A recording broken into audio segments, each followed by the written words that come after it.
విశ్వనాథ్ గారు దాసగారి చాలా మంది ప్రపోజ్ చేస్తారు. అందరికీ నಮಸ್ಕಾರ. ನಾನು ಕನ್ನಡದಲ್ಲೇ ಮಾತಾಡ್ತೀನಿ.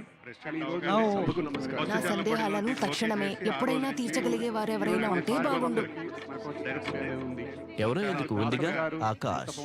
మీ కళ నీట్ లేదా చేయి అయితే మీ సందేహాలు ఇక్కడ 24 గంటల్లో నివృత్తి చేయబడతాయి. తరగతిలో, యాప్ లో లేదా ఒక మెంటర్ ద్వారా 37 ఏళ్ల ప్రస్థానం జేఈ మరియు నీట్ విజయానికి మరో పేరు ಆಕಾಶ್. ಇಡೀ ಚಿತ್ರರಂಗವನ್ನ ಕಟ್ಟಿ ಬೆಳೆಸಿದಂತ ಹಿರಿಯರಿಗೆ ನಮ್ಮ ಸಂಘದ ಹಾಗೂ ನಮ್ಮ ಹೃದಯಾಂತರಾಳದ ನಮನಗಳನ್ನು ಸಲ್ಲಿಸಲಿಕ್ಕೆ ನಾನು ಇಷ್ಟಪಡ್ತೀನಿ.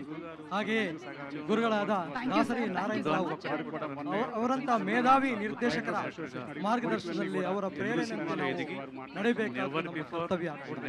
ಹಾಗೆಯೇ ಇವತ್ತು ತೆಲುಗು ಚಲನಚಿತ್ರ ನಿರ್ದೇಶಕರ ಸಂಘ ಈ ಕಾರ್ಯಕ್ರಮವನ್ನು ಮಾಡಿದೆ.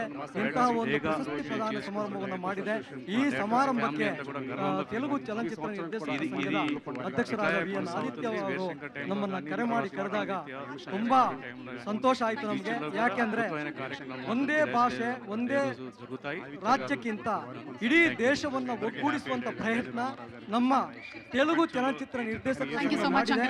ಅದಕ್ಕೆ ನಮ್ಮ ಕರ್ನಾಟಕ ಚಲನಚಿತ್ರ ನಿರ್ದೇಶಕರ ಸಂಘದ ಪರವಾಗಿ ತುಂಬ ಹೃದಯದ ಅಭಿನಂದನೆಗಳನ್ನು ಸಲ್ಲಿಸ್ತಾ ನನ್ನ ಮಾತನ್ನ ಮುಗಿಸ್ತೇನೆ. ಜೈ Hind. Thank you sir, thank you. లేదు, కన్నడలో ఉండేటువంటి వాళ్ళందరికీ కూడా తెలుగు సినిమాలు అంటే చాలా ఇష్టం.